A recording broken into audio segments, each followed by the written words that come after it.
Fala meus amigos, estamos começando aqui mais um vídeo do canal que, repito, é a única coisa que essa gente asquerosa, patética e doentia ainda não estragou aqui na minha vida. Então eu vou continuar fazendo os vídeos até quando eles destruírem também, porque é isso que esses animais sabem fazer. Hoje a gente vai fazer o segundo vídeo da série aqui sobre as manifestações de 2013, tá? Então nós estamos comemorando agora 10 anos das manifestações de 2013 e fizemos ontem um vídeo falando sobre alguns aspectos ali e o que mudou, né? E hoje vamos continuar falando aqui sobre isso, tá? Vocês lembram que no vídeo de ontem a gente falou sobre o MPL, né? E porque o MPL foi o movimento que realmente, enfim, foi o que deu a largada, né, para essas manifestações a partir da demanda do transporte público gratuito e uma crítica feita ao aumento das passagens, que naquele momento lá, metade ali de 2013 era de 20 centavos, né? Hoje a gente vai falar o seguinte, vai ponderar os dois aspectos principais do início das manifestações, quais foram as demandas, tá? Vamos fazer também uma comparação da economia do país, como que a economia estava naquele momento e como que ela terminou agora o ano de 2022, para ver se deu certo ou não aquilo tudo, né? E vamos também fazer o que eu prometi no vídeo passado, que foi uma reflexão rápida aqui sobre uma fala do Datena naquela semana lá do início das manifestações e duas falas do Arnaldo Jabbour, certo? A fala do Datena, se não me engano, foi no dia 14 de junho e as falas do Jabbour foram no dia 13, no início, né, das manifestações, e no dia 17, quer dizer, uma negando a outra, tá? E a gente vai tentar entender aqui o porquê que ele negou, né, alguns aspectos importantes da fala dele, que inclusive se configuraram depois, tá? E a gente vai falar sobre isso, certo? Então, primeiro vamos falar sobre as demandas, né? Quais foram as demandas efetivas do início das manifestações? Se a gente pode desenhar dois elementos, dois fatos que foram ali chaves para poder detonar o aumento das manifestações, esses fatos foram o MPL, né, o movimento do passe livre, que eu já disse aqui, né, que eu já falei, dei um exemplo, dei um resumo aqui para vocês no vídeo passado, e também falei de como que essa questão já se ampliou para algumas outras cidades, tá, no Brasil. Mas aconteceu um outro fato muito importante naquela semana, tá?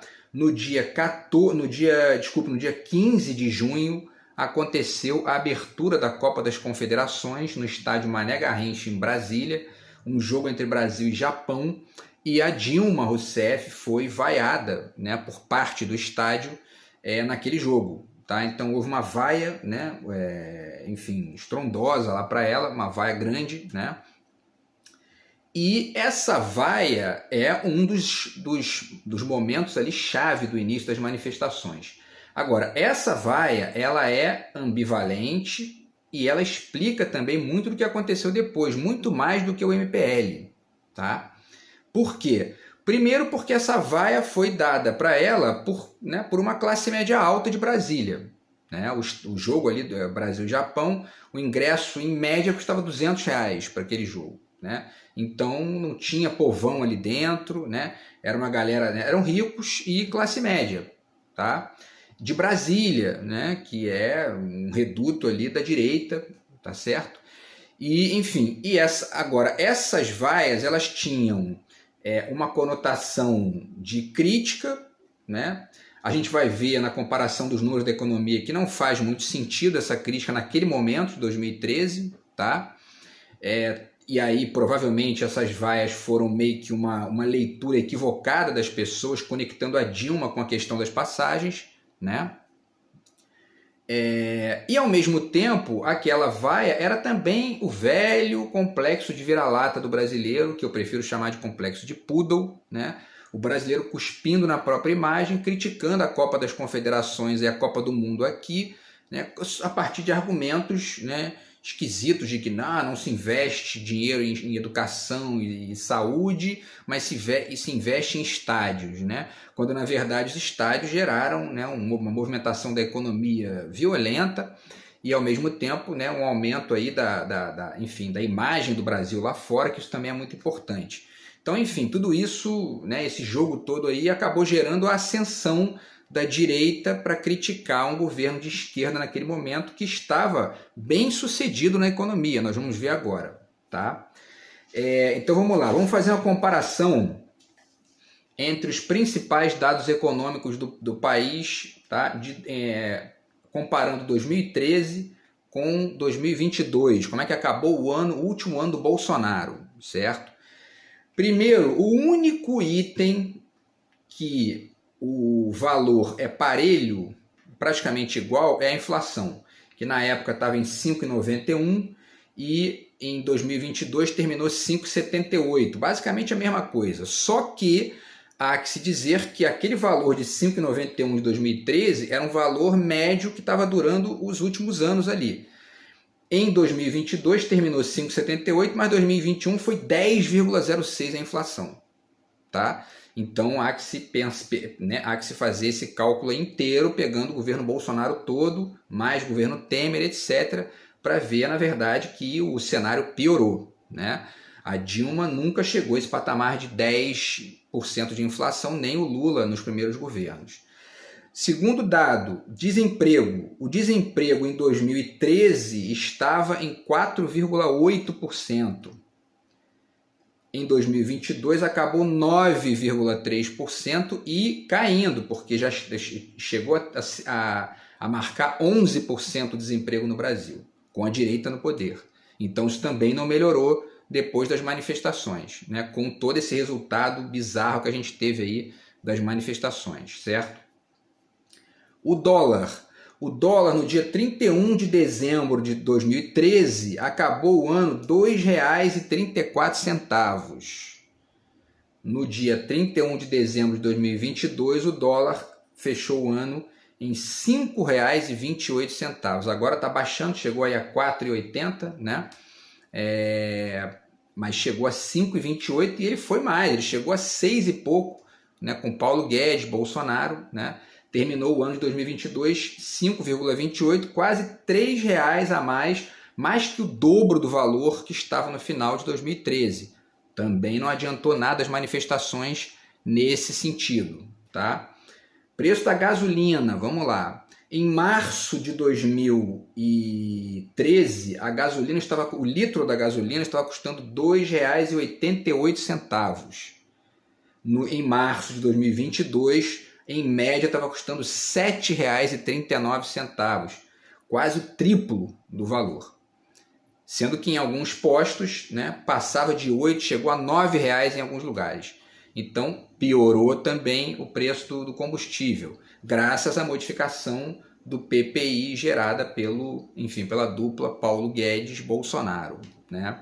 Aliás, pelo Temer, né? E depois mantido pelo Paulo Guedes-Bolsonaro. Aumento real do salário mínimo, vamos lá.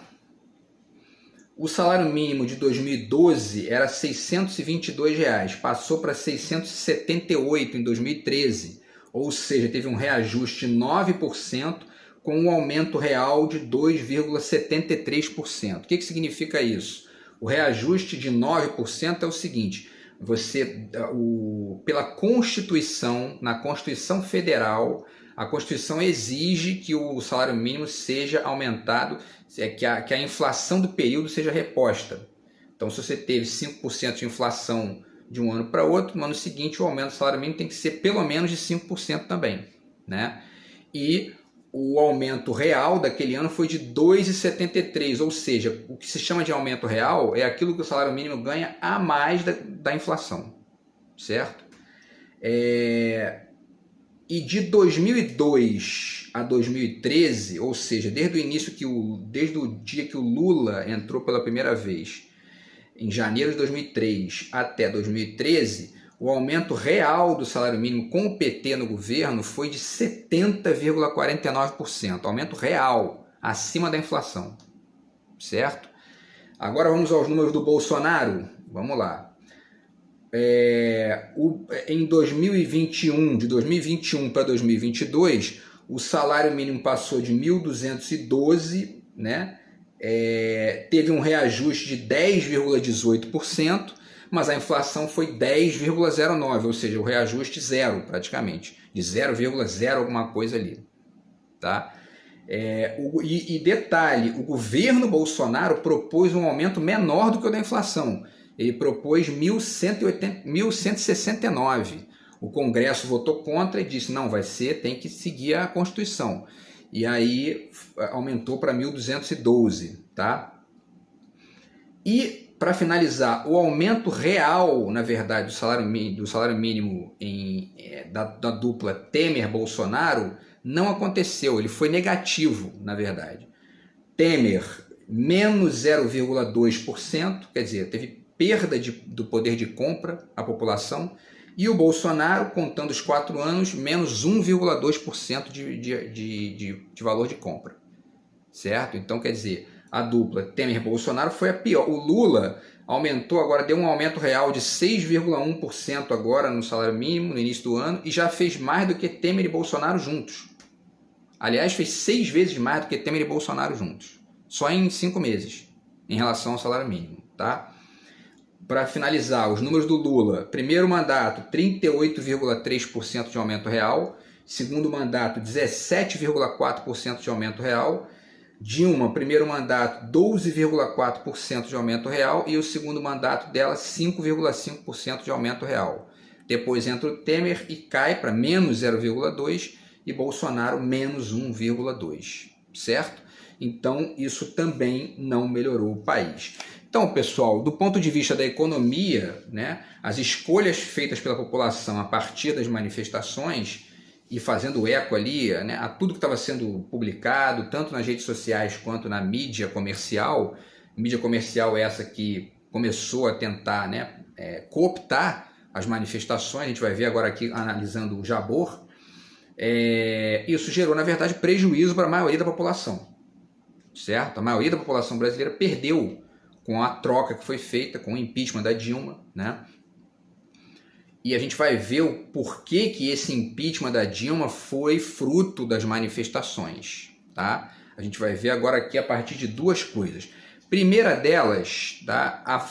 Antes de falar da fala do Jabor, vale dizer para vocês o seguinte: a Lava Jato, que foi essa farsa criada no Brasil aí, né, com juiz Moro, que já foi considerado suspeito, Vaza Jato, enfim, articulando decisão com o procurador, e o tal do Dallagnol, que é outro que já foi condenado e também, que já foi, né, anularam tudo e ainda cassaram ele do mandato. Então, essa gente começou a Lava Jato no dia 17 de março de 2014, na esteira das manifestações, depois de se encontrar com os americanos, conectar lá e criar todo esse esquema que foi a Lava Jato. Tá? Eu estou com um livro aqui para ler, para ter mais detalhes sobre isso. Se eu conseguir, se essa gente não destruir minha vida de novo, aí eu faço vídeos aqui para poder ir comentando esses temas. Tá?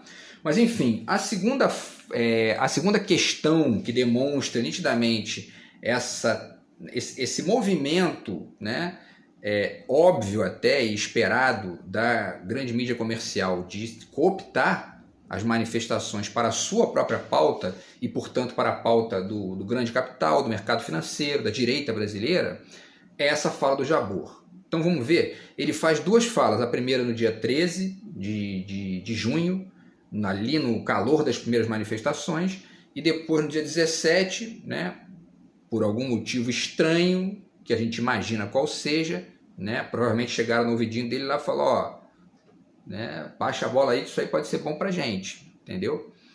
E aí ele vai e faz né, amigos, eu errei, né? Vamos ver aqui, ó, vamos lá. Então, primeiro no dia 13 de junho, tá? Ele chega e diz o seguinte, ó, isso que está acontecendo é um ódio contra a cidade, né? Isso, as manifestações do MPL, né, o Movimento do Passe Livre. Aí a cara dele raivosa, assim, né, com raiva das pessoas que ele estava ali denunciando, né? E aí comparou os manifestantes ao PCC, né? Olha só, né, que é um comando de bandidos de São Paulo.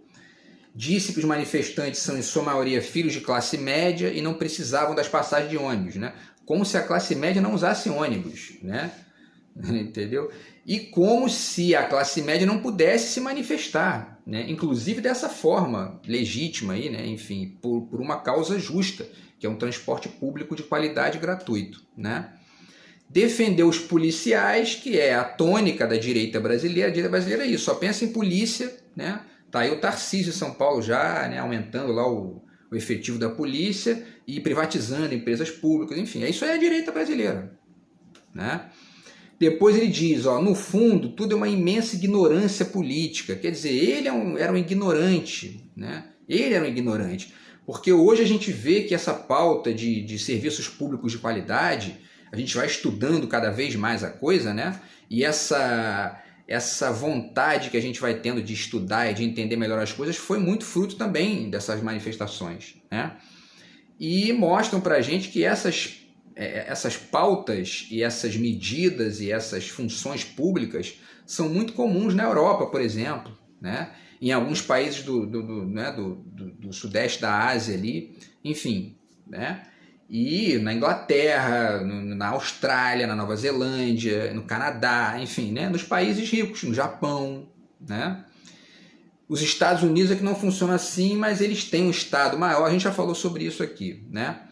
E ficam vendendo isso para a gente aqui, porque quando privatiza quem compra são eles, ou enfim, cupinchas deles, né? Então, ignorância política é do Jabor, não entendeu nada que estava acontecendo ali. Continuando, ele diz, a causa deve ser a ausência de causas, ninguém mais sabe por que lutar. O cara falando isso no momento em que o país estava avançando ali. Eu dei aqui os números da economia, né? Estava melhor do que está hoje? Muito melhor, né? Então o país estava avançando, estava ali com números excelentes na economia, podia de repente ter um aumento ou outro aqui ali, mas enfim, né? A economia estava avançando, o país estava caminhando em vários níveis e acabou aquilo, né? A direita destruiu aquilo tudo, destruiu as empresas, né? As empreiteiras, destruiu a economia brasileira, destruiu o emprego, destruiu o poder de compra, destruiu o salário mínimo, destruiu tudo. Né? É essa direita que o Jabor defendia como pós-moderna, como contemporânea. Né? Porque esse comentário aqui de que a causa deve ser a ausência de causas é um restalhozinho tosco, porque o Jabor era né, cineasta, então metido com... Né? E essa gente, quando se mete a pensar política, né, viaja na mariola, entendeu? Porque eles acham que o mundo é isso aí, ó, uma ausência de causas, que é um retalho daquela perspectiva do Francis Fukuyama, lá do fim da história, quer dizer, acabou o Muro de Berlim, acabou a perestroika, lá, a União Soviética acabou, pronto, acabou os embates históricos, e agora, né, o mundo virou capitalista, só tem um discurso, fim da história, não tem mais causas, né? Ingenuidade, né? O mundo continua funcionando e a lógica, as possibilidades de comparar as situações no mundo para poder gerar melhoria aqui, ali, lá, continuam, né? O que talvez tenha acabado, de repente, são projetos hegemônicos vendidos como, enfim, né, algo que serve para o mundo inteiro. Isso provavelmente realmente definhou. Mas isso não é o fim das causas, né? Isso é estupidez dizer isso, né? Enfim, mais uma... Né? Agora, ao mesmo tempo, ele vai dizendo essas coisas, mas isso aqui já é uma apropriação, né? Sutil aqui da questão, uma tentativa, né, de se apropriar da situação lá.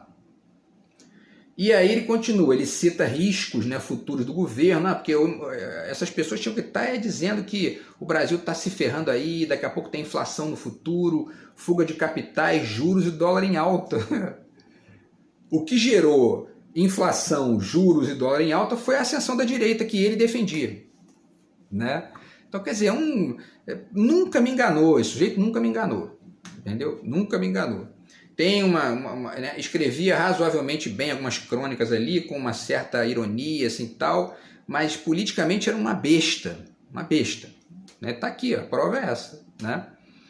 Enfim, e aí ele cita, finalmente ele cita a PEC 37, que discutia, né, a questão do poder do Ministério Público para poder investigar ali certas questões ligadas aos políticos e tal, e à justiça.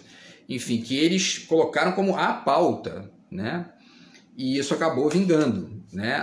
Muita gente começou a defender a questão da PEC, o fim da PEC 37, etc. e tal, E a PEC 37 realmente foi votada, né, foi cancelada. Né, votaram pelo fim da PEC 37, só que percebe-se que isso não alterou em nada, porque no fundo, né, o que isso gerou na verdade foi juiz Moro, né, Lava Jato, né, e Bolsonaro e etc. Certo? E aí ele finaliza dizendo, ó, esses caras vivem no passado de uma ilusão. Que ilusão é essa? Ele vai dizer, eles são a caricatura violenta da caricatura de um socialismo dos anos 50 que a velha esquerda ainda defende aqui. Uma estupidez isso, uma estupidez, assim, quer dizer, desde quando o movimento do passe livre, né, que está buscando transporte público de qualidade para as pessoas, é a caricatura do socialismo da década de 50, do pós-guerra ali, isso é uma estupidez, assim, né? Isso aqui que é isso? É um pensamentozinho idiota que generaliza as coisas, né? E não percebe o quanto de complexidade existe na ampliação de certos movimentos, né? Que buscam, na verdade, se apropriar de certas pautas antigas num contexto atual. Tá aí, ó, a gente teve agora, né, o aumento das cidades se apropriando dessa ideia do passe livre e transformando em política pública.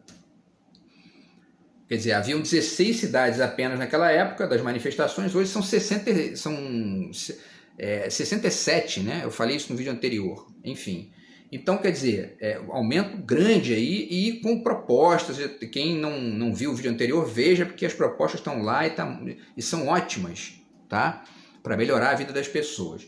E ele finaliza, realmente esses revoltosos de classe média não valem nem 20 centavos, né? Um baixo nível, né? Uma coisa, né, patética, né, que era o pensamento político do Jabor. Aí no dia 17 ele vai para a CBN e diz, ó, amigos, eu errei. Errei na avaliação das manifestações contra o aumento das passagens. O MPL tinha toda a cara de anarquismo inútil para ele, né? Tinha a cara para ele, que era um vesgo em política, então, né? O vesgo vê a cara que quer, né? E aí ele diz, eu critiquei porque temia que tanta energia fosse gasta com bobagem, quer dizer, bobagem, né? Um idiota, porque transporte público gratuito de qualidade é uma coisa que vai melhorar a vida de milhões de pessoas, então como que isso é uma bobagem? Isso vai gerar, enfim, né, uma melhoria em cadeia de uma série de coisas, mobilidade social, acesso à cultura, acesso à diversão, acesso ao trabalho, e etc, etc, quer dizer, né?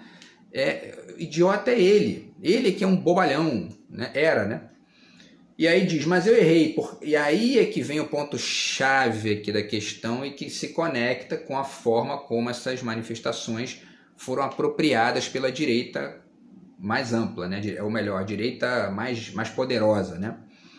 Ele diz, mas eu errei porque desde 92 faltava algo como o retorno dos caras pintadas, os jovens que derrubaram um presidente, né? O que ele estava querendo ali era isso, ele queria jovens na rua para derrubar presidente, para tirar a Dilma do poder e colocar a direita de volta lá, porque o Temer estava na linha de sucessão e ele sabia disso, né?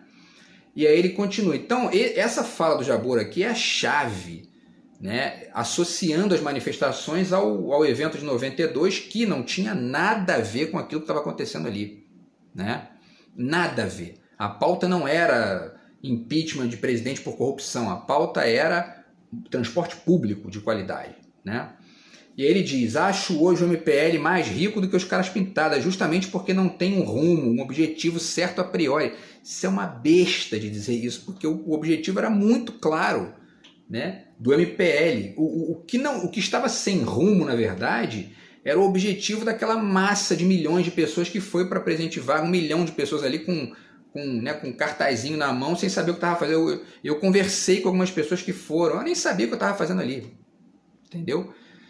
E esse eu nem sabia que estava fazendo ali, ele tá contornado pela pauta, pela verborragia do fora corrupto, isso da política ladrão, a generalização e a simplificação rasteira da política.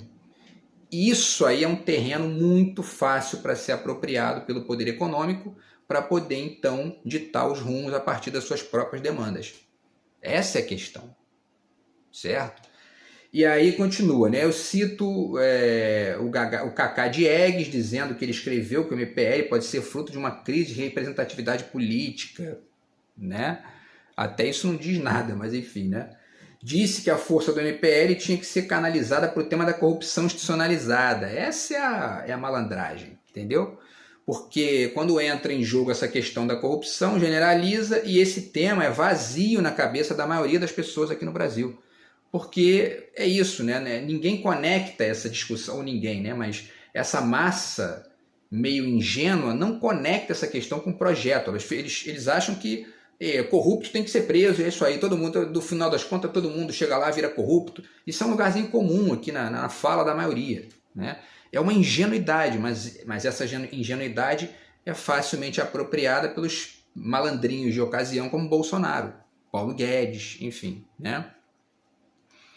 E aí ele diz, né, tudo está parado e essa oportunidade não pode ser perdida, enfim. E aí de um fato pequeno pode surgir muita coisa e etc, né?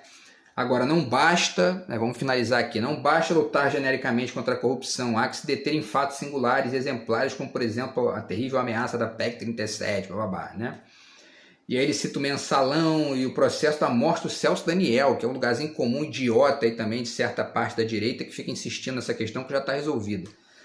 E aí citou a compra da refinaria de Pasadena, no Texas, né? Também, né, um complexozinho de vira-lata, de poodle, né? Porque o Brasil vai e compra uma refinaria nos Estados Unidos e pronto, né? Essa gente fica revoltada, porque não pode, né? Como assim, né? E aí tentaram criminalizar a Dilma por isso, ela foi inocentada agora depois de anos aí, enfim, porque essa gente só faz cagada, essa é a realidade, né?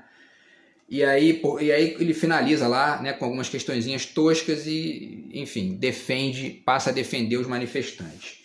Então, enfim, pessoal, não vai dar tempo de falar do Datena, vou deixar para o vídeo de amanhã, porque essa questão do Datena é muito engraçada, entendeu? Assim, vocês vão rir, porque é hilário. Assim, quem não lembra, quem relembra isso, vocês vão ver que é muito engraçado. E a gente vai falar do Datena e de outras questões das máscaras do Anonymous também, e de mais alguns detalhes aí, tá, dessas manifestações, certo? Os 10 anos. Então, para finalizar, né, o resumo da ópera é o seguinte: as manifestações tinham duas pautas radicalmente públicas: o transporte público gratuito e o combate à corrupção no gasto da Copa, gasto de dinheiro público. O que boa parte da população brasileira não entendeu é que quem tem projeto para o dinheiro público no Brasil é a esquerda, não é a direita. Você pode ter casos de corrupção nos governos de esquerda, vai ter, porque vai ter em todo governo, isso não tem, né, não tem como acabar com isso. Mas quem tem projeto para poder transformar essas questões em melhorias para a população a partir de uma ideia de Estado é a esquerda, não é a direita. A direita entra lá, faz o que fez o Temer e o Bolsonaro. Acabam com a economia brasileira, destroem o poder de compra dos pobres, da classe média, enfim, né? E enchem o bolso de meia dúzia de milionários de dinheiro. Certo, pessoal? Então, nesse sentido, as manifestações nesse ponto específico da economia do país, combate à corrupção e tudo mais, foi um fracasso. Gerou, na verdade, problema para o Brasil, né? E a gente está tentando resolver agora. No executivo a gente já retomou o caminho, né? Resta saber se eles vão armar outro golpe aí ou não, né? Mas o fato é que a gente pelo menos retomou o caminho no executivo e agora falta o brasileiro entender isso também no Congresso e no Senado. Beleza, pessoal? Então é isso. A gente deixa então a fala do Datena para o vídeo de amanhã, tá? E outras reflexões aqui também para finalizar esse apanhado aqui de 10 anos das manifestações de 2013. Beleza? Então é isso, tamo junto, até o vídeo de amanhã, fui.